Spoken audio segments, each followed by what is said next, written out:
So we're going to begin now with a gentleman who you may have heard of before, hopefully you have. He's going to explain to you some very, very unusual information. Like most people in this community, he lives a double life.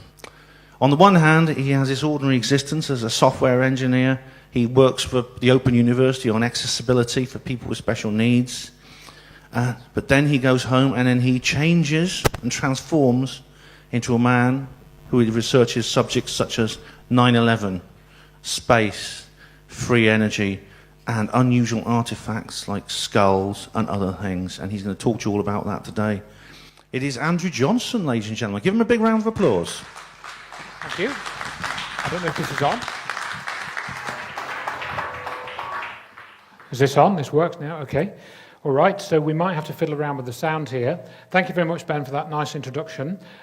Just to mention that it's a very minor thing, but I don't do the assessment work for the Open University anymore. That kind of finished abruptly at the beginning of this year, but I do still work as a tutor for the Open University, so I do actually still work for them part-time.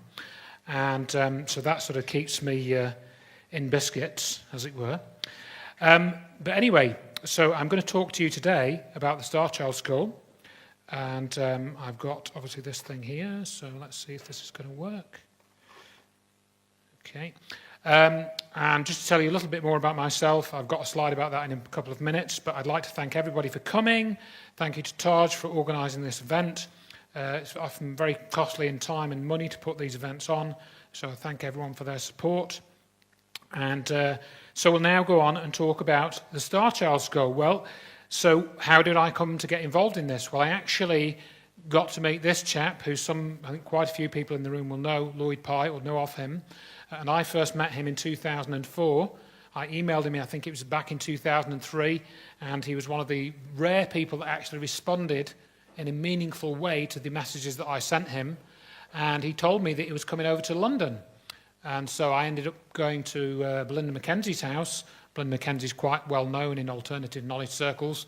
I'll mention her again later.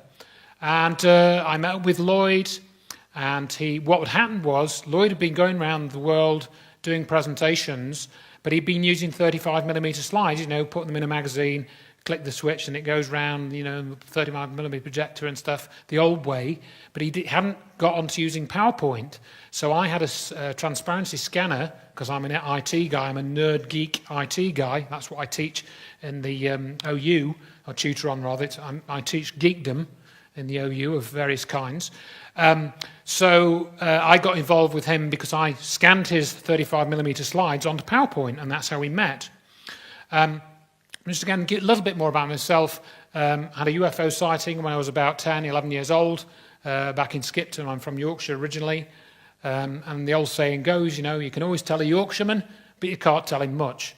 So there you go.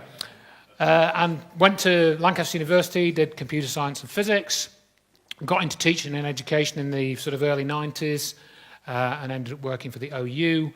Did a lot of software development work for about 20 years, as Ben mentioned. I don't do much software now, I just do bits and pieces. And then I got involved with the Lloyd Pye after finding the Disclosure Project, Stephen Greer's Disclosure Project, back in 2003. So I've also got one of these replica schools as well. Unfortunately, I forgot to bring it with me today, but it's not necessary to the presentation really, particularly. So, but you can get replicas if you know where to look. They are quite expensive, but they are available if you were interested in such a thing. But we're going to look at the Starchild School in this presentation, and a quick glance, it's very similar to a human skull. You just at a very quick glance, you may not notice that much difference, but if you give it more than a passing glance, you'll see there's some very unusual things about it. It's got all 8 of the major human components evident: a frontal bone, 2 sphenoids, 2 temporals, and 2 parietals, and an occipital, which is this bone at the back of your skull. Each of the components is profoundly redesigned. It's a different shape, different surface area, this sort of thing. And it's astonishingly reconstituted into something uniformly half as thick as normal. So the bone is half as thick. We'll go into more details than all of this. So in this presentation, we're going to look at the history of the skull, where it was found, basic physical differences, X-ray analysis, dental analysis, Skepticism and debunking attempts, which have taken a new and disturbing turn early this year, which I'm going to speak about. We're going to look at DNA analysis, and we're going to look at other skulls briefly, or one other skull I think we'll have time for, and then a summary and conclusions.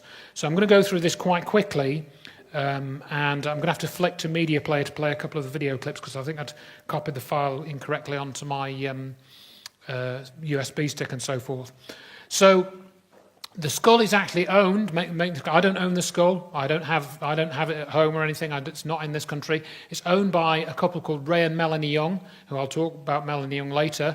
And they live in El Paso, Texas. They've lived there, I think, for at least 20 years. In 1998, 2 skulls were given to Ray and Melanie Young of El Paso, Texas, by actually, they were given to them by somebody who worked in the FBI, I found out more recently. And they were unusual, and they actually went to one family. Then that family didn't like having skulls in the house, so they gave them to Ray Young.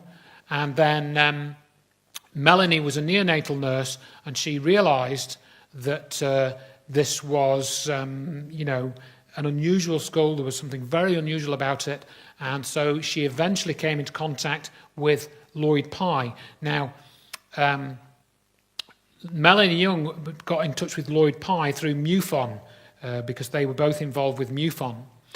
And to tell you where the skull was found, basically it was found about 100 miles southwest of Chihuahua, and I've put it on the map there, roughly the area where it's found, in about 1930, it was 1930 actually, in the Copper Canyon area, and that's just a sort of Google Maps log of that.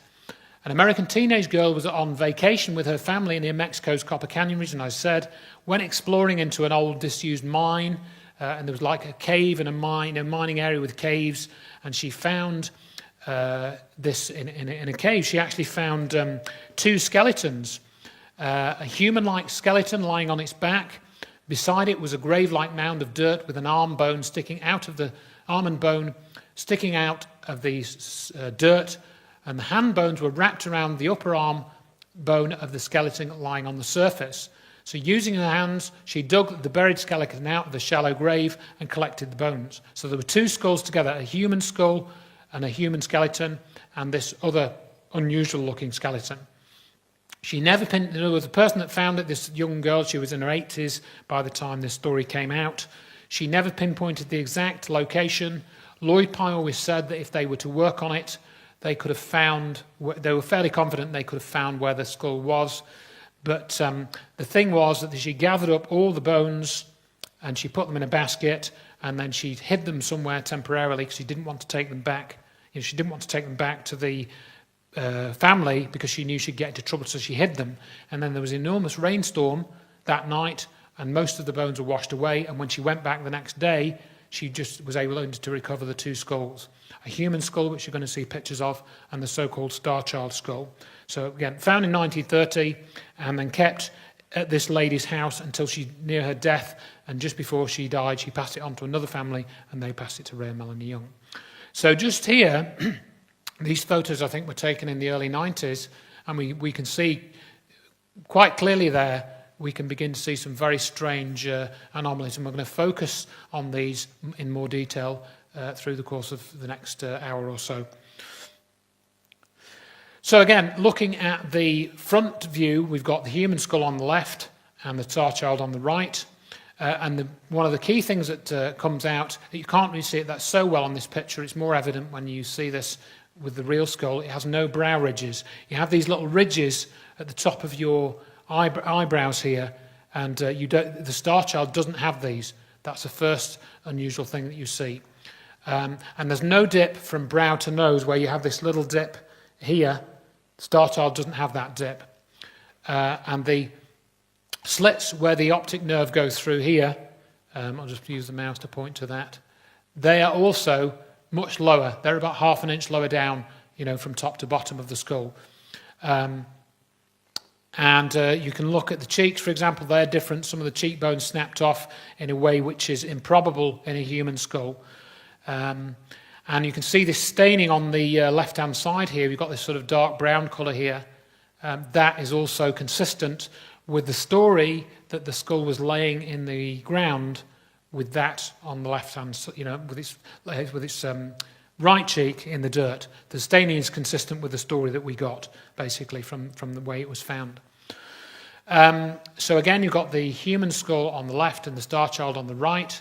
And we've picked out a few things here. We've got this inion bone here, more or less in the centre of the picture, where you've got this slight sort of, and you can feel this on your own skull as well. If you put your hand behind your head, you can feel this sort of bit of bone sticking out. It's not that prominent, but when you know what you're looking for, you can see that in the Starchild, it's flat.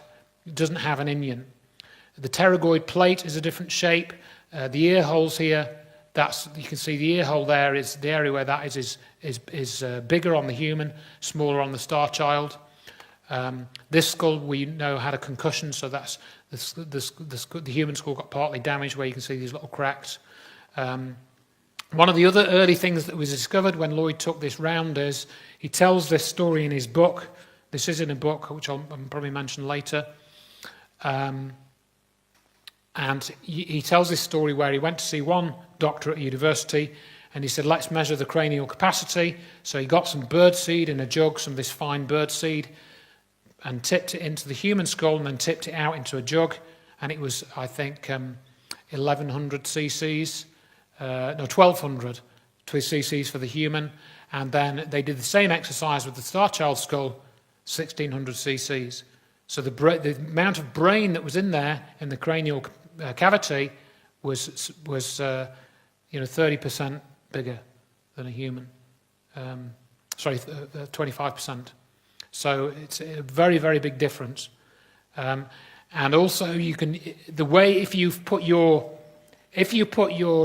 finger into the inside of the skull here, the surface in there is different to a human skull, and it's different such that if the whole skull was at that angle, it would fall out into the neck.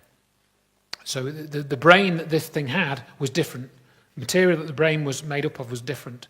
Another big difference, an obvious difference, is the depth of the eye sockets. So if you put your fingers into a human skull, it will actually go back about 2 inches. If you think of, when you see these things where an eyeball has been taken out of a skull, it's quite a big bulbous, thing. The Starchild couldn't have had an eyeball like that. The eyeball would not have fitted in because if it had a human-like eyeball, it would have really stuck out from the front of the face. There's no way it could fit a human eye into it. And again, here's another obvious difference. The occipital is stretched high and flattened in the Starchild, though not as flat as the cradle. It lacks an inion, which I've already said, which is the lump at the back of the human skull. The Starchild skull has uniform symmetrical crease, thus no upward pressure from the hydrocephaly. This is something we're going to come back to. The hydrocephaly, we're going to cover this later, which is this inflate skull condition where the skull inflates, you get water on the brain. This is not a hydrocephalic skull. And you can see that here essentially. We can see that the coronal sutures, all the sutures of both skulls are healthy. There's no premature fusing, so this is healthy bone. It's not a deformity. Stains on the SC preservation after this, in other words, shows you. Again, you can see the staining. Shows you that the story we got is probably true. And all of what you see on these pictures, for example, this crease, we've got this where if you take the Starchild skull and you put your finger run it over the back, it's like a depression, to exaggerate, it goes like that, which means that this area of bone hasn't been pushed out by the skull inflating due to hydrocephaly. So it's not the skull of a hydrocephalic. And again, you've got other obvious differences here. The front of the foramen magnum, as it's called, the neck hole, is completely different. In a human skull, it's normally fused by age 25. The absence in the Starchild indicates age less than 25 at death. There's a lot of conflicting information when you look at the physiology. But it could be that it snapped off at some point. And then you've got other differences in the so-called zygomatic arches. I've got another picture of that later on.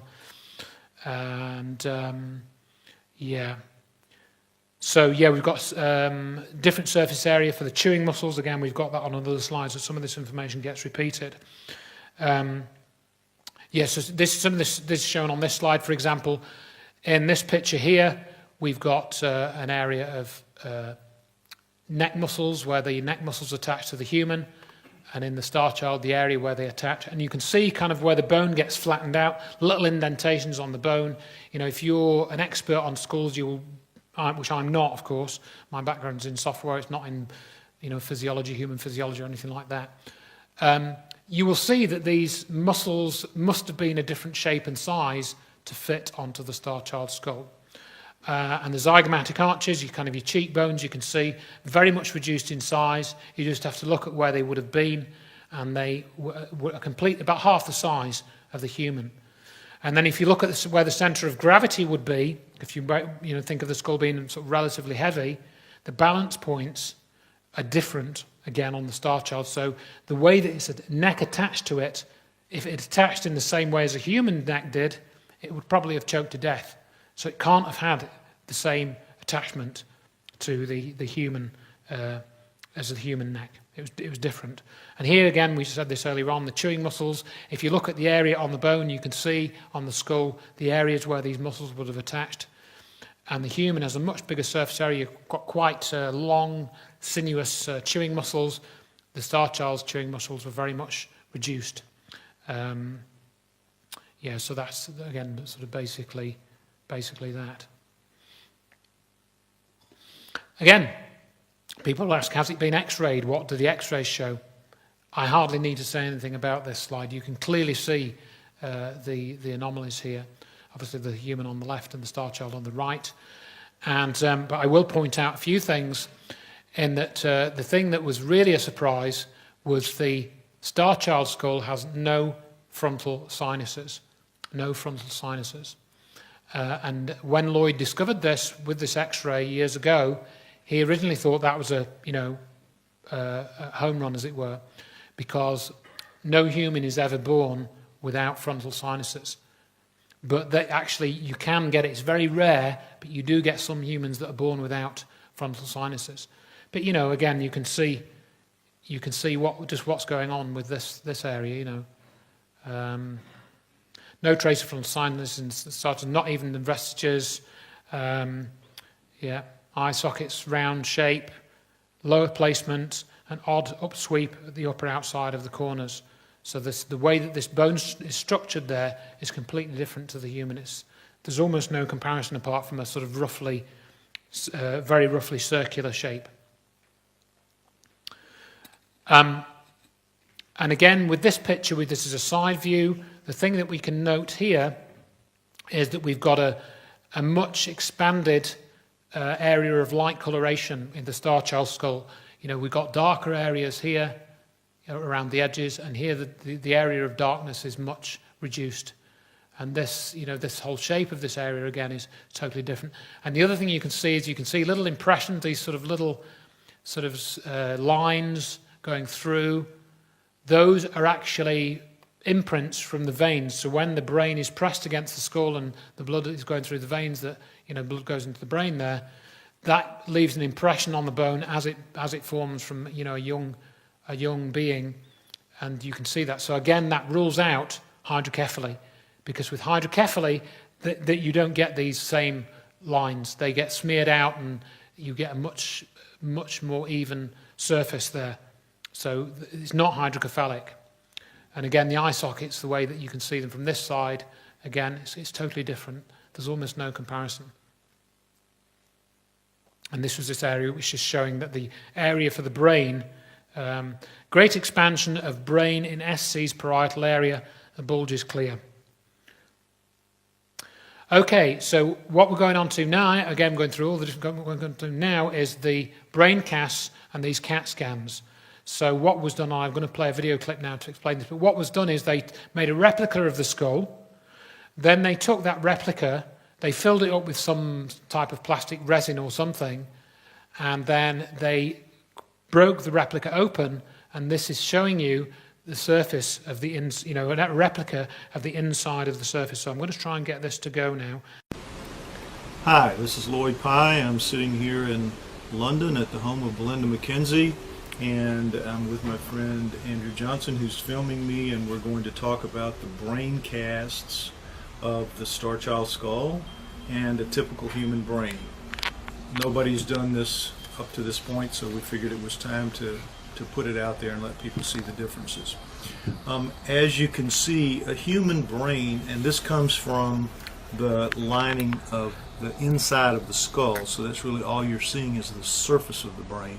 But as you see, it's very lumpy. Everybody knows that a human brain, and really all animal brains, have convolutions like this that fold into the surface and leave these lumps and bumps, and you know, it's just the way it is. But you also see very fine veins.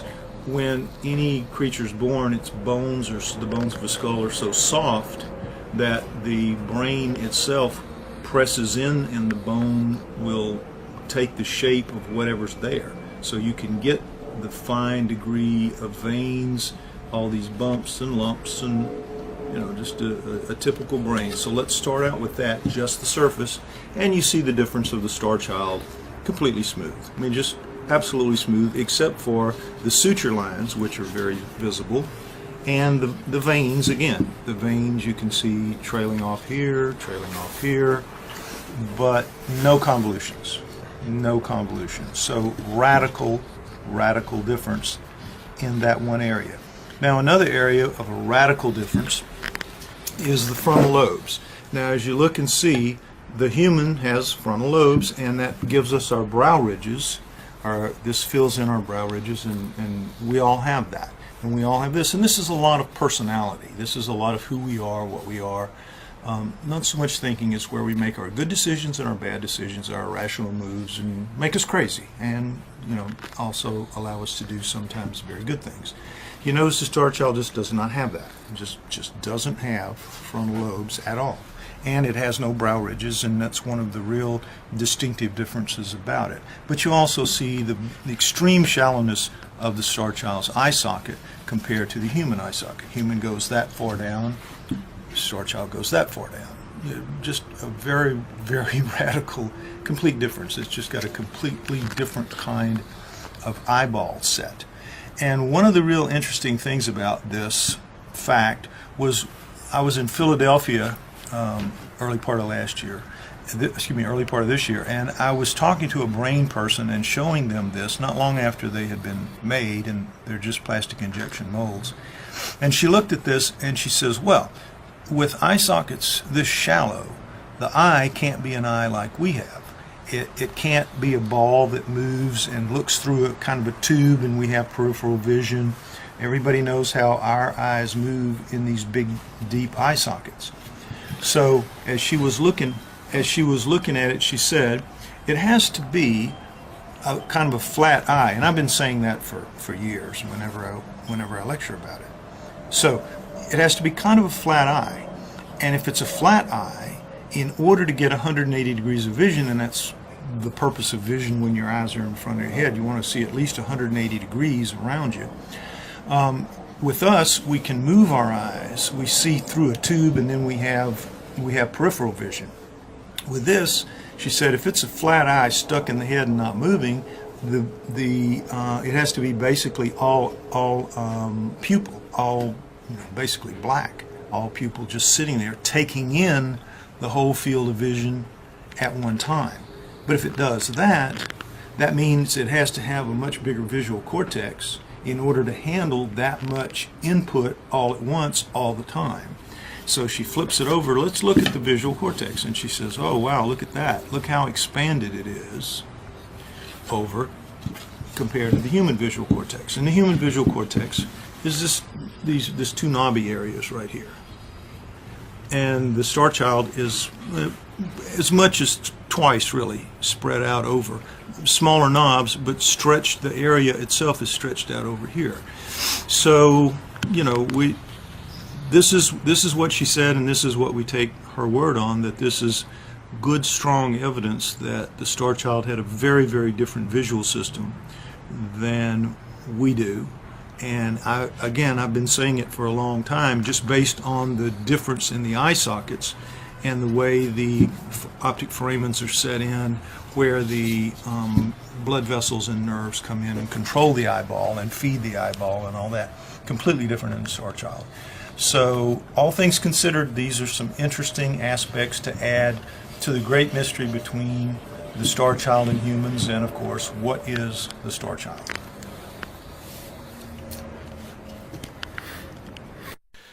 So that was Lloyd, who I should have said that he passed on in December 2013 after a brief period of being ill with cancer. Some people are very suspicious about that happening. Lloyd himself thought it was a result of something that happened to him with a tooth infection that the cancer had formed. But some people have suggested that because of the sort of areas he was getting into, it was that's why he was basically, he was targeted that way. And he was great, I mean, you could, people in the room probably already familiar with him, but you can still find many, you can find many lectures of his on YouTube and so forth, so you can view those at your leisure. So briefly looking at the teeth, the dental analysis, this was done over several years as well, because part of the Starchild's maxilla was recovered, which we understand was part of the skull originally, but when there was this rainstorm, I think it got partly broken off, but the girl was able to recover this, and the teeth have been tested, which we'll come to in a bit. But there's a smooth curve from the top middle to the left centre, which we're going to see more clearly on the next slide. The Starchild had a nose opening, if not a nose, similar to humans, but there was still a number of differences. There were a different arrangement of teeth also suggests that the larger tooth, the larger tooth that was taken out is gone. In other words, this one was taken for DNA test, that one there, and we're going to hear more about the DNA test in a little while. But the small one remains in situ and is seen in extreme close-up in the next slide. So that one we're going to see in close-up in the next slide. So what they did was, because teeth are a very good place to recover DNA, then that's what they did. So this is shown here. The interest in this particular slide is that you can see that they've got some wear on the teeth here. So this is where we got conflicting information about the dental analysis, because I think, is it on the next slide? Maybe it's not that one, but on the next slide or the one after that, we saw what we thought was evidence that this was the skull of a child because of the teeth. But this particular part of the skull shows wear on the tooth, consistent with something that's at least 7 or 8 years old, if not older. This is heavy wear, it's got clear pitting, shearing of the enamel. This can appear in children's teeth under certain rigorous conditions, especially eating a diet heavy on grit from grinding grain on stones, likely in Mexico 900 years ago. That's one thing which I'll probably mention in another clip, or get mentioned in another clip. It's 900 years old. It's been carbon dated twice, plus or minus 40 years. So it's 900 years old. And what they did with the surviving maxilla piece is they just made a mirror image. So this is the piece, put into Photoshop or whatever, or some paint package, just in a mirror image. And this basically shows you this area, the roof of the mouth. So you're looking at you're looking at this part now here. That is very flat compared to humans.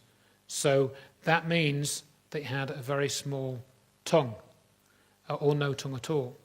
And going back to the thing with the sinuses, the thing I forgot to say on that slide, anyone know what human sinuses are, or the frontal sinuses are for? Anyone sort of know what their primary function is? It's like a resonating chamber to make your voice more full and, carry better when you're speaking. Your sinuses help to do that. Obviously, you've got your nose and things and the shape of your mouth and all of that. But the sinuses apparently play a part in that. So if this had no tongue, or a very small tongue, maybe it didn't use its tongue to speak. And if it had no sinuses, it didn't have a voice. So maybe it didn't communicate by voice. So what did it communicate by?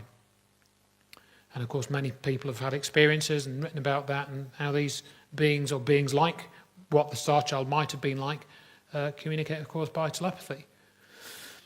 So yes, I was sort of going back and forwards between this slide because I couldn't remember where this was in the sequence.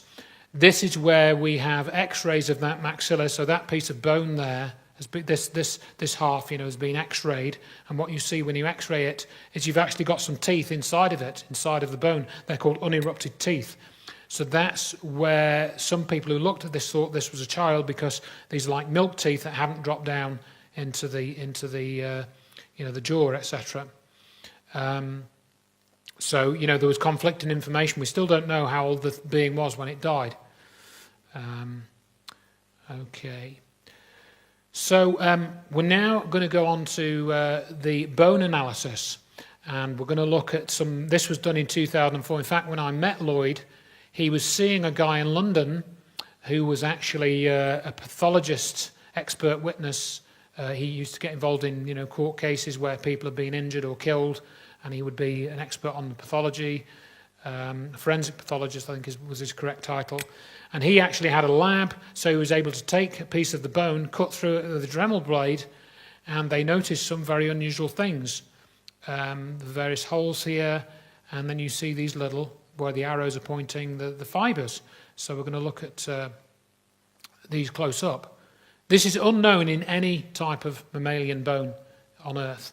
There is no bone that has fibres like this. These aren't veins, because obviously the veins, when you die, when you've been in the ground for 900 years, the veins will be, decomposed by bacteria and so forth, and they disappear. So these are not veins or arteries, or they're just fibres. I don't think they've ever been tested as to what they are, and it's clear that they're quite strong because they were able to resist the effects of a Dremel blade, which I think you might see on maybe not on the next slide.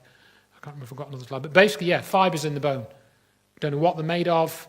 They're not capillaries, they're not veins, nothing like that. So this is the result of doing the tests here. So this shows you that this really has been tested. We've got the human bone this time, the human skull on the right-hand side rather than the left. And we can see that the Starchild's bone is only 3 millimeters thick, and the human bone is 9 millimeters thick.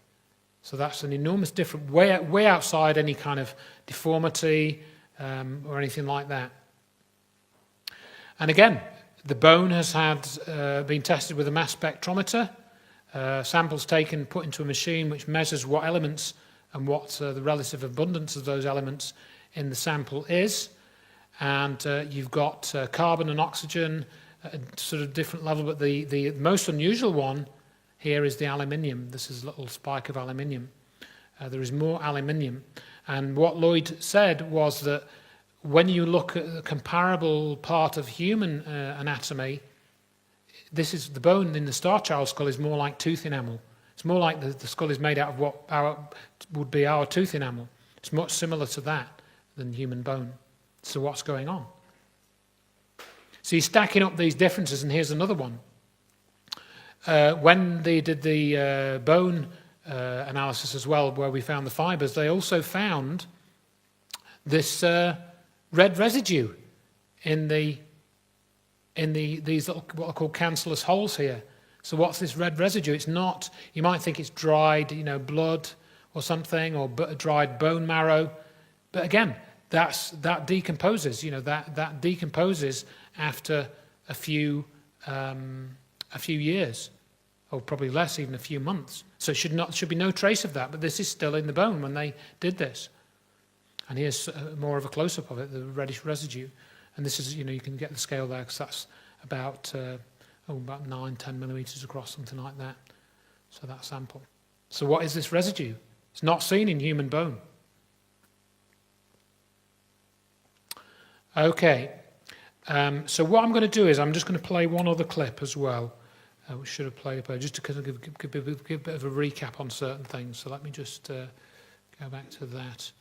And I'm going to play you a clip from, because the Starchild skull was covered on a History Channel documentary, and you're going to hear Melanie Young here as well.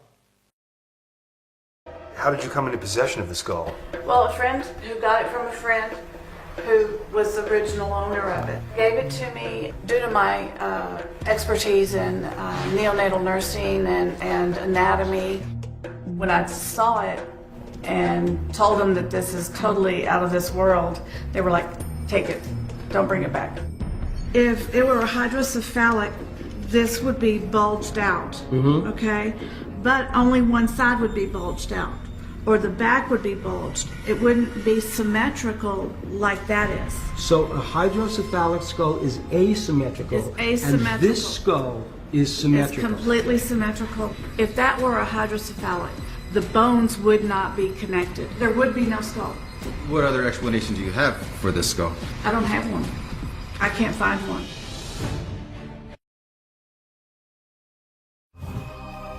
People have been seeing aliens for thousands of years, but there's never been a single piece of hard evidence.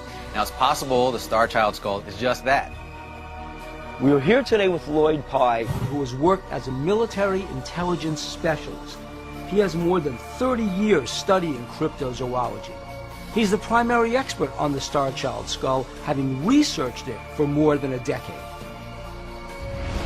Why all this interest in it? I believe that it stands a very good chance of being the smoking gun that everybody is looking for, the holy grail of the field of UFO alien research. Could you walk us through the main differences between the Starchild skull and a normal human skull? The eye sockets of a normal human are about 2 inches. Starchild's not even 1. There are no sinuses in here, no upper sinuses at all. And you turn them around, you notice that the chewing muscles that come up through here and spread out to attach your jaw and chew cover quite a wide area here. With the Starchild, it's much reduced, so we have a much smaller, much reduced lower face. And there are fibers woven through the matrix of the bone, which were found under a scanning electron microscope. Does this skull have any fibers at all? No skull of any kind of primate that we know of, or any really bone that we know of, has those kind of fibers. They seem to be unique to the Starchild.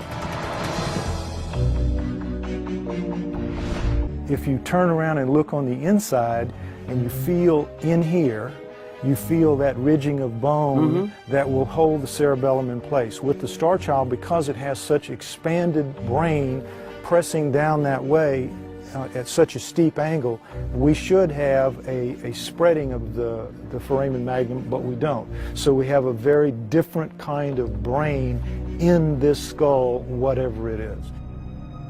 Now, if you stick your finger in the foramen magnum hole to simulate a neck, right, you see how the human is there, so it would be like this, but the Starchild's actually balanced like this. So it's kind of like a misshapen golf ball on a tee. It's very different from the human neck in that it's half the size and it's centered up under the head. When you see how the neck connects to the skull, that's a closure for me. It's not a deformity. It was built that way.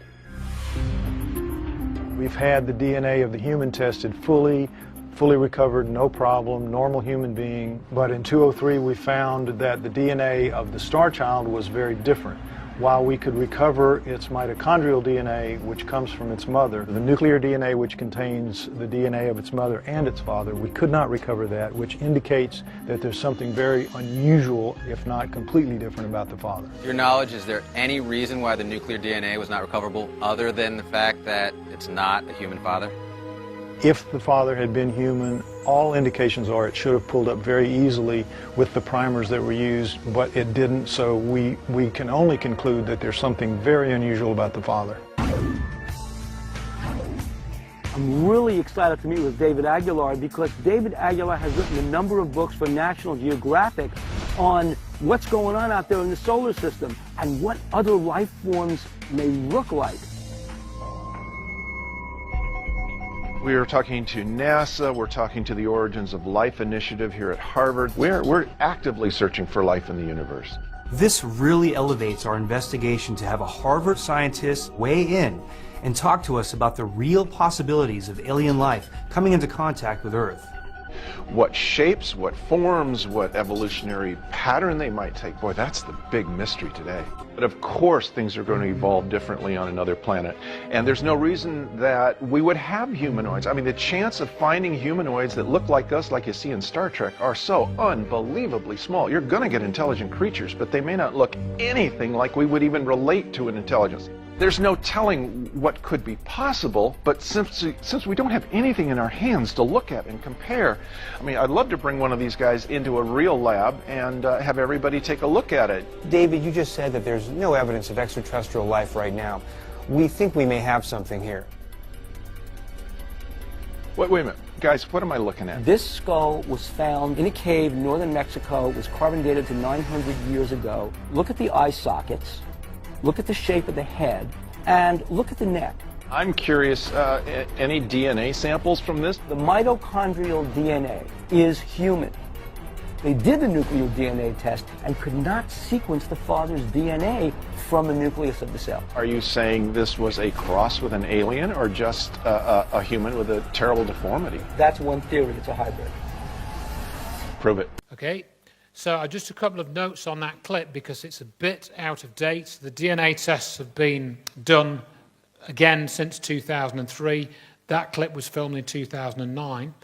But I'm going to come back to the chap at the end there who was holding the skull because he said something very revealing in terms of the way the academic community works.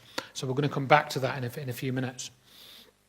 So, but he was starting to be skeptical, that guy, and of course the skeptics want to focus on just a few aspects of the skull to explain it away. And the main one that come up are its cradle-boarded skull. It's the victim of hydrocephaly, which is this water on the brain, which is the condition where the spinal fluid gets trapped inside the skull and can't get out because of a fault with the way that that circulates in the body and causes the skull to inflate. So that's another one. We'll come on to that. And the other one that's come up in more recent years is this awful illness called progeria. And so the Starchild is said, if you go onto Wikipedia or whatever, or any of the debunking websites, you'll see that the explanation, just forget about it, it's one of these things, nothing to worry about. So this claim of cradle boarding, well, what's that all about? In the area of Mexico, these people lived off the land, so you would have to, if you had a child, you might have like a couple of days or a week or something where you were recovering from the childbirth, but after that, while the men were off out either gathering or hunting or whatever, the women would typically be working on the land, planting things, harvesting things, and so forth, digging, whatever. And in doing that, they would put the young child on a board, strap its head to the board, and then you'd get cradle boarding. And this is what happened to the human skull that was found. I've already seen the X-ray of it. This is in case you hadn't already worked it out. It's the same picture as I already saw.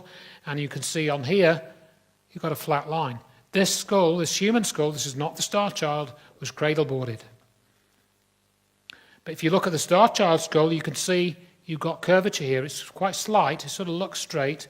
But you can see on this, way this is illuminated, you can see this is sticking out more. This is protruding from the back of the skull to some extent. That's not cradle-boarded. The Starchild was not cradle-boarded.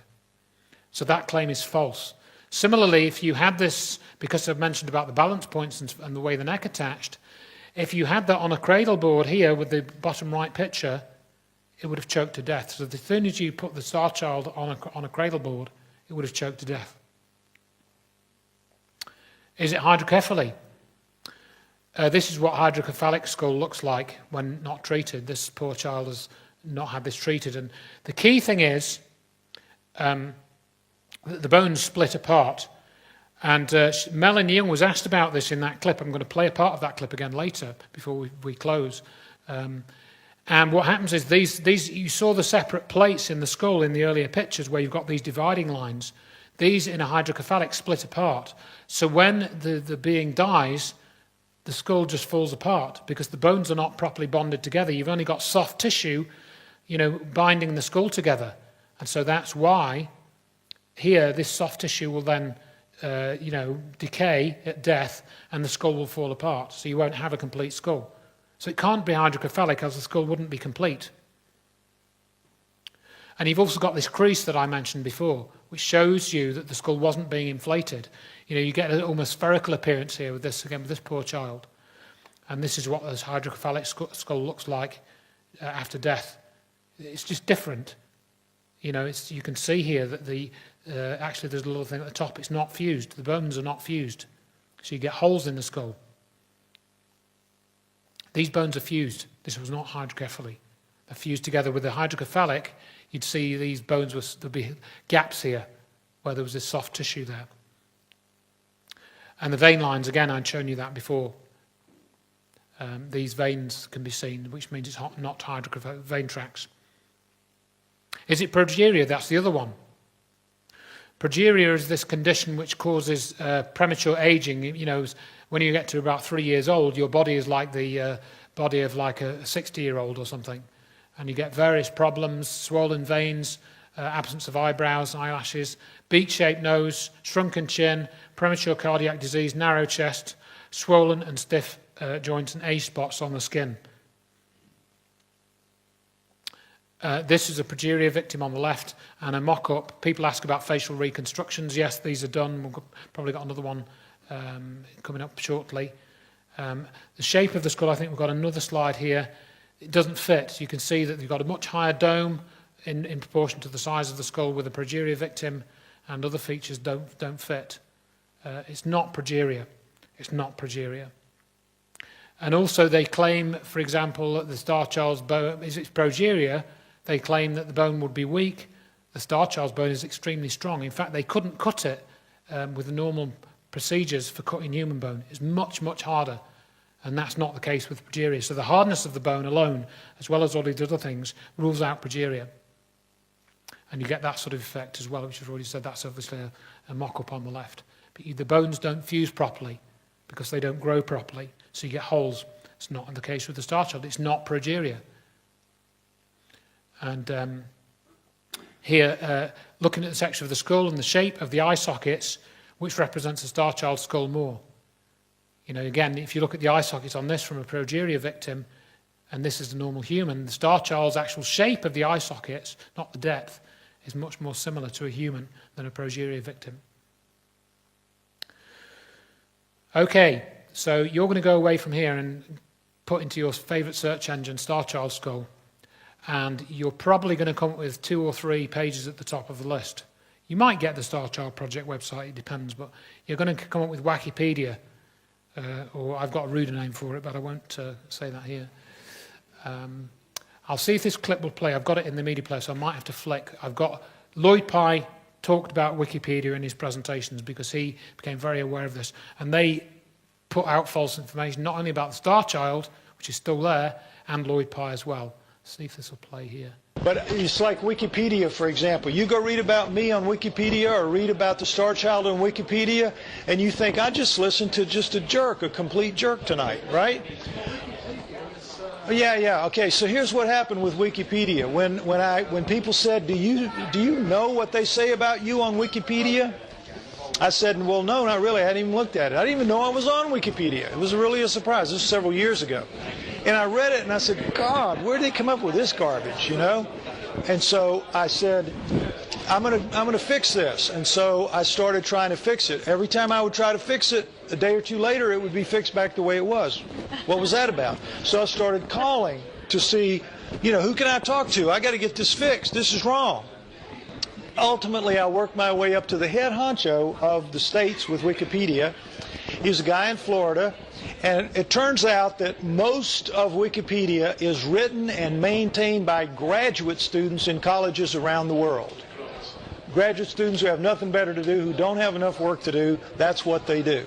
And when they put, and they watch out for alternative knowledge people. Anything to do with alternative knowledge, they're going to slag it. They're going to trash it. They're going to put it up and slag it as hard as they can.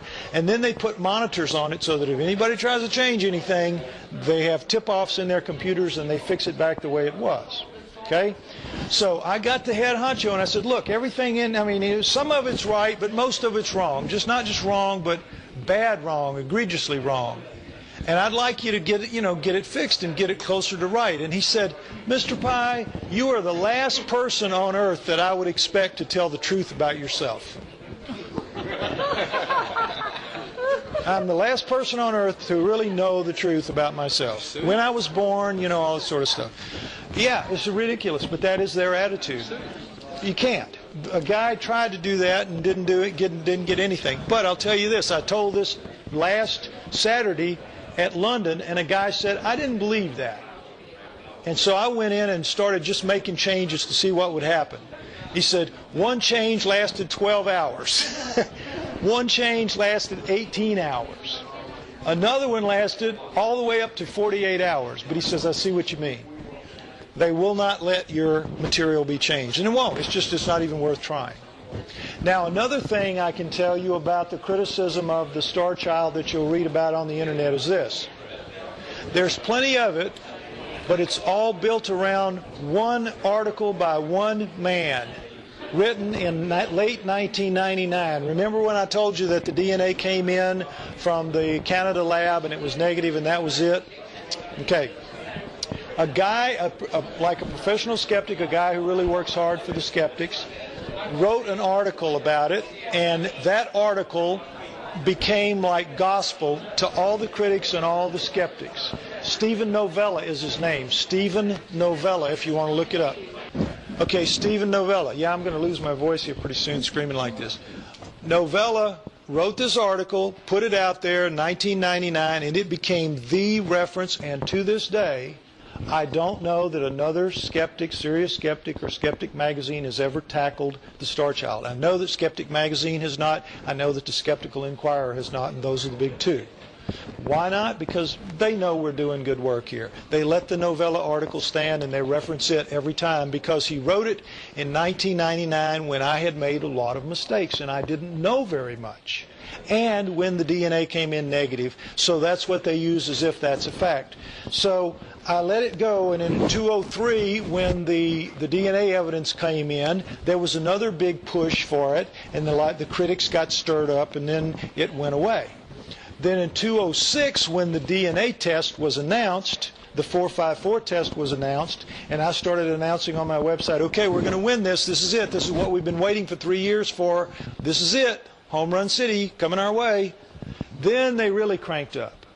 And so it got so bad that I contacted Novella. I wrote him an email and I said, look, I understand how this game is played. You're in this to win. You're in this for my blood. You're in this to make me look as bad as you can. I understand. But let's play a little bit fair. Could we? Here's what your article says. It's completely wrong, and here's what the truth of it is. Could you at least put some balance? Could you say, this is what I think, this is what he says? Just do anything to fix it up so that it's a little more balanced and a little more fair. Could you do anything? And he sent me back this one-line reply. The article stands as written. The article stands as written. But he did make one change, one critical, crucial change. Instead of looking at a copyright date of 1999 on that article, you will find a copyright date of 2006. He bumped it up to then, as if in 2006 that was the truth. This is how they play. It's hardball, folks. It is hardball. They take no prisoners. They have to win. See, the difference is I can live with losing this. I can go back to my life as a hominoid and human origins researcher. My life doesn't depend on this. Their life depends on maintaining the status quo because everything changes for them. They are hanging off a cliff by their fingernails. I'm just poor. It's a different feeling. You know what I'm saying? So that was Lloyd explaining about the Wikipedia and skeptics information. And it's actually, since he did that talk back in 2009, that was a talk that I organised for him in Nottingham. Things have got worse, actually. I'm going to come to that. I just wanted to go back to the earlier clip. It should have all been in. This has been slightly out of order to what the order it should have been in, but it's not too bad. We remember this David Aguilar clip. Now it's coming up, of course. He wouldn't do this before. Yeah, what you saw at the end of this clip that I played a few minutes ago, sorry to be jumping around a little bit, but I think I can make my point clear enough, is that this David Aguilar guy, who's this, guy who pontificates about alien life at Harvard University, He said, I'd love to bring one of these guys into a real lab and have everybody take a look at it. That's what he actually says in that clip that I played when he's in front of the whiteboard, sounding off about how the DNA would be all different and they'd have a different evolutionary environment and so forth. And then Bill Burns says, oh, this might be an alien hybrid skull. He says, prove it. Aguilar doesn't say, oh, can I borrow this skull? Can I take it to my lab to have a look at it? And what he's actually saying is, I don't actually want to take this into a lab because I would be finished and I wouldn't be able to do my speculative fun and get paid for it. That's what he's saying. And that's the way the academic community really works. So we're going to have a race through the DNA now. There's going to be quite a lot of information. I'm not an expert on DNA. I know bits and pieces, but I'm not an expert.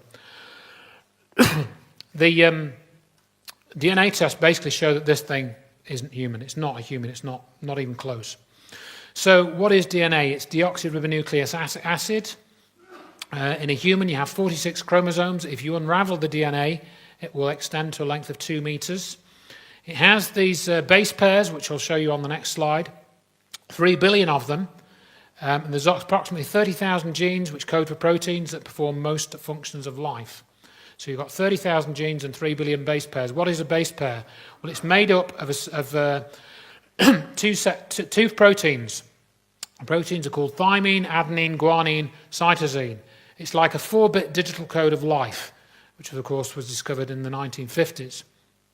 I was saying in a human, there's 46 chromosomes, 30,000 genes each. And so in total, you've got 3 billion nucleotide bases arranged in pairs. That's what makes up a creature's DNA. Now, in humans and many other mammals, I think probably all other mammals, you've actually got 2 types of DNA. You've got what's called mitochondrial DNA, mtDNA, and you've got nuclear DNA, nuDNA. The mitochondrial DNA comes down from the maternal side only, and the nuclear DNA is from both parents. So what you can do is you can do a study of mitochondrial DNA, and you can trace your gene line back through history through your mother's line. In the mitochondrial DNA, it has 16,569 base pairs. And red blood cells are different. They have a different set of DNA in them. But each cell, human cell, has nuclear DNA and mitochondrial DNA apart from blood cells. So what you do is with DNA testing, when you do it, you use what are called primers. They're like bits of a jigsaw where you kind of like, if you imagine that the DNA is broken into pieces and you're trying to find out which pieces you want to look at and examine, it's like you throw these jigsaw pieces into your mix and they attach to these proteins in the DNA, and then you pull them both out. Hopefully you've got a match. And so the primers are bits of proteins that are put in a match, and then you do this amplification technique, and the primers are basically 20 to 30 base pairs long, so you get these little chunks of DNA, and they're different sort of weights and so forth, and you can do this technique called electrophoresis, and you can put them into a chart, essentially, and see what base pairs you've got, and you can compare these with known DNA tests to find out what base pairs are actually there. Now, what happened in 1999 that Lloyd Pye referred to in the clip where he was talking in front of the group there about Wikipedia, he referred to the first test that was done at the Bold Labs at the University of British Columbia in 1999. And they basically used an ordinary forensics lab, and they declared that they'd found the skull of a human male child. But they stated that in the recovery, they'd only recovered 200 picograms of DNA. And that's 10 to the minus 12 grams. And actually, they would normally need 5 times that amount to give a reliable conclusion. And they declared it was a human child, male, and that was it as far as Lloyd Pye was concerned then. Everyone said, forget about the Starchild, all these deformities don't matter, it's a human child, go back home. Lloyd Pye said, put it in the blender. Then in 2003, Lloyd was still sort of working in the background. He still had the website going. He still had all the deformities that I've gone through in this talk and others which I haven't. And he basically was informed that there was a new company starting up which had done tests on the Kennewick man, which was quite well known in the US. Ancient DNA. They were working with DNA that was up to 5,000 years old. And they came forward and they were approached as well and agreed to do the tests. And they did new tests in 2003 with more advanced testing techniques which had been developed. And they found, as it was said in the clip, the first clip that I played, which was where they found human mitochondrial DNA in the female side, and they couldn't recover the Starchild's nuclear DNA. Now, it turned out a bit later, as you'll see, that the mitochondrial DNA was similar to human, but it wasn't human. We'll see that in a minute or two. So the DNA results in 2003 indicated probably that the mother was a human female and the father was non-human. So it was said, and it's still said, you'll still find this on the internet today, the more positive Starchild supporting sites will say, oh yeah, it's a human hybrid. It's an alien-human hybrid. Not true, not true. Because later tests were done starting in 2010. Yeah. So 2003, hybrid, alien hybrid. And that Lloyd was going around saying that for about 7 years in his various talks. But then new recovery techniques were developed in 2006, these life sciences, which Lloyd had mentioned in the clip, which was filmed in 2009. And they didn't use primers, so they weren't using this jigsaw method. I think they were using like a weighing method or something. I don't quite know how this works because I'm not a geneticist. But this new technique had come online. It was still very expensive. To sequence a whole organism's DNA would have cost over $1 million at the time. But then another chap, I think he was using a similar technique called shotgunning. He approached Lloyd Pye in 2010 and he basically had got the approval of his company, which is a US-based company. They do gene research. We don't know, still don't know, I don't know who the company is, but I know the name of the geneticist. I know his first name at least.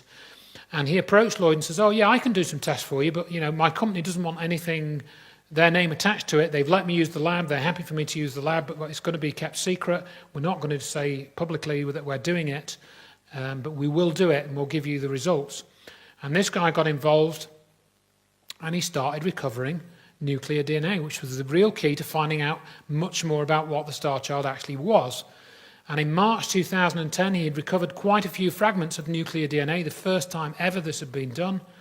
And so they knew it was there, they knew that they could analyze it and sequence it and so forth, and this guy was doing it.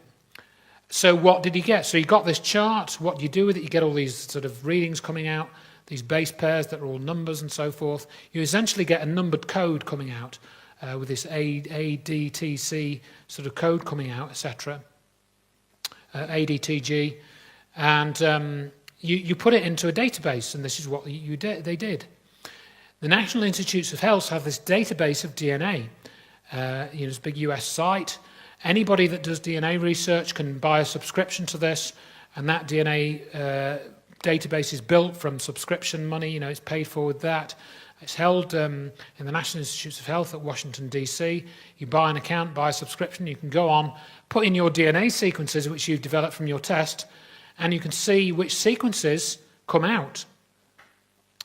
And so we had, for example, the geneticist had recovered 265 base pairs in one of the runs that he did, and he put this into the NIH database, and it made a match with a human nuclear DNA, 265 base pairs long. And this work continued over, it was at least 2 years, I think maybe even as long as 4 or 5 years this went on. But then he put another sequence in of 342 base pairs, which is a longer sequence, obviously, and it did not match any human. But not only did it not match any human, it didn't match anything in the database at all. Because some of you may be aware that some of our DNA matches with millipedes. You have some DNA sequences in common with millipedes or dogs or whatever, or dolphins and so forth. We do have, but this didn't match anything. So this was getting to be very unusual. And they did a spectrophotometer reading, which measures the purity of the DNA, and that would give you a particular shape for human DNA. It has a particular characteristic. And this chart was, again, different for human, between human and Starchild. So that was another indication that this DNA wasn't human. Mitochondrial DNA, again, only comes down the female line. This was retested. And Mitochondrial DNA is very highly conserved because there's much less of it. There are fewer differences between generations. And they found that the mitochondrial DNA, when they actually retested this in 2010, there were many more mutations. So they actually found that although superficially it looks similar to human, when they looked at the detail, it's a lot different. There's far too much variation in the Starchild's mitochondrial DNA for it to be human. That was the end result. About 700% different by probability projections to humans. And the big thing here, I'm going to mention this again briefly, they discovered a particular gene called the FOXP2 gene, or BOXP2 gene. And this is like a master gene, and this it dictates the way that other genes form during growth and development. And the FOXP2 gene has 2,594 base pairs, so it's made up of a sequence of that. It's one of the most highly conserved genes in our bodies, and you're only allowed, the whole of the human species all across the planet, your FOXP2 genes are identical, except you can have two genes which are different. And if you have either of those genes different, one means you have no speech, and the other means that you die. And so they found in this chap, he was definitely able to identify it as the FOXP2 gene, the Starchild's equivalent, but it had 700 variations rather than 2. So again, totally different to human. Totally different. And these are the charts and sequences that were sent to Lloyd Pye. Obviously a bit meaningless to us because we're not geneticists. But this is to show you that the evidence was produced, it was given to Lloyd, and he put it in his presentations. And I've got a DVD at the back there of Lloyd going through all of this as well, from the lecture that he did in Derby in 2012. That's also online as well, so you don't have to buy the DVD. So this chart here shows you, I don't know how well you can see this, it's a little bit small, I should have put this full screen really, that the Starchild is this much different to human. I think a monkey is this much different. I think that's a mouse, that's that much different. 20 differences in the FOXP2, 27 in a dog, 21 in an elephant, 21 in, I think that's a lemur, 26, I don't know what that animal is, I can't see it very well, 56 in the Starchild. So it's way different, much, much different. The probability that such a highly specific arrangement of changes in a small fragment could have occurred by accumulation of sequencing errors is extremely low. This is what the geneticist said, if not close to 0. Nor could this arrangement have occurred due to contamination with the DNA of any known species. From this evidence, one may conclude that the underlying biochemistry of the entity's life form must be either the same as or highly similar to humans or other species. Yet, the use of the genetic code, which still remains universal, is distinctively different, implying that this life form is very likely the result of a markedly variant and non-intersecting evolutionary process. Okay, thank you, Ben. So, not from around here, folks. It's not from around here. And despite what you read, these experts, 10 of them are named, these are on the Starchild Project website, they've all put their names, they say, we've never seen anything like this. As far as we're concerned, it doesn't match any other human that we know of. They don't outright say, yes, it's an alien skull, but, you're then faced with, if it's not human, it's not a monkey, it's not, from a large mammal, what is it from? They basically all share that same position. They're all named. Okay. I'll just play a little. I think I've got a facial. Yeah. People ask about facial reconstructions. The guy that made this, he had to take human eyeballs and cut them in half. They weren't real human eyeballs, obviously made out of some resin type of material or something. To fit them in this mock-up, he had to cut them in half. So that's just a little animation of that. This guy was abducted by aliens, and he got a sculpture made. This was a lawyer that Lloyd got in touch with, and he had a sculpture made by somebody to, he tweaked it so it made it look like the aliens. Again, this is similar to what the Starchild may have looked like. And this was a mock-up done by Rob Roy Menzies. And this was there was a big thing. People would say, was it like the front of the Communion book by Whitley Strieber? But no, it wasn't like that. That's a different facial shape, different eye shape. But that's a comparison that Lloyd put together for one of his talks. On the left, the Amico alien, that seems to be more in line with the shape of the... I won't go into the story of the Amico alien, I haven't got time. Okay. Yeah, just to note that there's apparently Lloyd became Weird Skull Central. Other weird skulls were sent to him, or pictures of, and we had this one that came out in Peru, which I'm going to talk about very briefly. But Lloyd always said that the Paracas skulls, again, you can look at these, there's videos about these.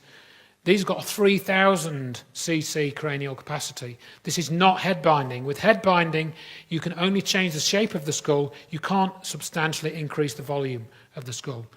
Same with the Paracas skulls, and there's another picture. So Lloyd said that they should be DNA tested, like the Starchild. And this, again, is this more recent one, the Peru skull. Brian Foster has pushed this. He's made a video about it. But you can see here, just from this bone cracking here, this is almost certainly a hydrocephalic. It's also lopsided. This is bulged here more than this here. This is a young hydrocephalic. You can see it's much smaller. Fits in the palm of the hand. I think I've got another picture. Yeah, it's very much smaller. That's just a hydrocephalic skull. It's not Starchild. Brian Foster has tried to say it's another Starchild skull. It's not. It's almost certainly a hydrocephalic infant. And there's another one. And some more shots of that. That's all analysed on the Starchild project website. Okay, so now we get onto the research status. Research history and recent history and status of the research. No new information has been posted since about 2012. Matthew Brownstein, who took over kind of after Lloyd Pye died to some extent, he became a partner in the Starchild project in 2013, along with Amy Vickers, who was Lloyd's ex-wife. She has curated the Starchild project website. A crowdfunding campaign was launched in 2013, and it was through that that replica skulls were created. People could buy replica skulls and contribute to the research. Lloyd Pye sadly died in December 2013, which was a huge loss to everyone that knew him and the research community. Melanie Young started doing talks. She's the Starchild skull owner, but there's been some very troubling developments in the last 9 months, which I'll mention in a minute.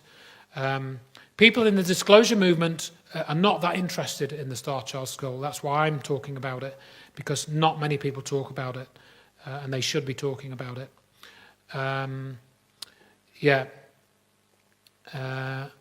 What's happened is Melanie Young has now said the starchildproject.com, she's no longer associated with that. The website is still running, but they've now broken off, being directly involved with it. And she's teamed up with this woman called Chase Kloetsky. This is Melanie Young. And I've written an article about this. Okay, so what's happened recently? I thought I had a slide of this, but I must have forgotten to put it. I was sure I'd put it in this presentation. But Melanie Young has now become a debunker. She has now said, she's backtracked. I'll just play a clip of her from, this is what she said recently. I'm not ruling out hydrocephaly anymore. I was at the beginning because I bought into Lloyd, but I'm not going to rule that out. Now that I've looked at it, and I think what people do, and I'm one of those. As where I worked, I saw the freak hydrocephalics. Okay, the ones with the big ballooned heads. Yep. But, and you go to Google and you Google hydrocephalics, you see the freaks at the top. But go down 2 pages, and then you're going to see children that are hydrocephalic. They look like this. Okay? I can point out pictures, and I think I've got them on my website now, where this picture could explain this defect. If it were a hydrocephalic, this would be bulged out, okay? But only one side would be bulged out, or the back would be bulged. It wouldn't be symmetrical like that is. So a hydrocephalic skull is asymmetrical. It's asymmetrical. And this skull is symmetrical. It's completely symmetrical. If that were a hydrocephalic, the bones would not be connected. There would be no skull. What other explanation do you have for this skull? I don't have one. So you heard right there that she no longer believes that the skull is from a hydrocephalic. So what's been the change? And she is now going round and saying that this is the skull of a human child. But what you've seen here is all the physical differences show that this thing isn't human. The teeth are different to a human. The internal structure of the X-ray shows it's different from human. The brain cast shows it's different from human. The bone chemistry is different from human. The mitochondrial DNA tests and the nuclear DNA tests both show that it's very different from humans. Yet what's happened now is that Melania Young is saying it's the skull of a human child. And this woman she's now teamed up with is basically saying that Lloyd Pye was putting out false information. So if that's true, why did Melanie Young stay with Lloyd Pye and actually do a repeat of his talk for 14 years? Why has she suddenly said it's now a human when she actually gave it to Lloyd Pye initially to get him to investigate it? And I've got a whole article on my website about this. In fact, this is the slide here I was trying to get to. I think I've covered all of that. They've basically now thrown it away. She's thrown away 15, 16, 17, 18 years of research. She's thrown it away, and that all happened early this year. And this fellow, Mel Fabregas, he was involved. They both essentially said that Lloyd Pye lied, he made stuff up, and he was putting out wrong information. But it's this woman that's lied, and I've got an article about that on my website, that she's lied about both Lloyd Pye and about the nature of some of these scientific texts. So it's a very sad end, or apparent end. If you want to get more of Lloyd Pye's information, there's a book that's come out on Amazon, Everything You Know is Still Wrong. That's recently come out. That's available now. And that's basically it from me. I've got books and DVDs at the back, so you can come and talk to me about those if you're interested. And obviously we might do a Q&A later and whatnot. So thanks very much for listening, everybody, and I appreciate that. Thank you, Andrew. Thank you.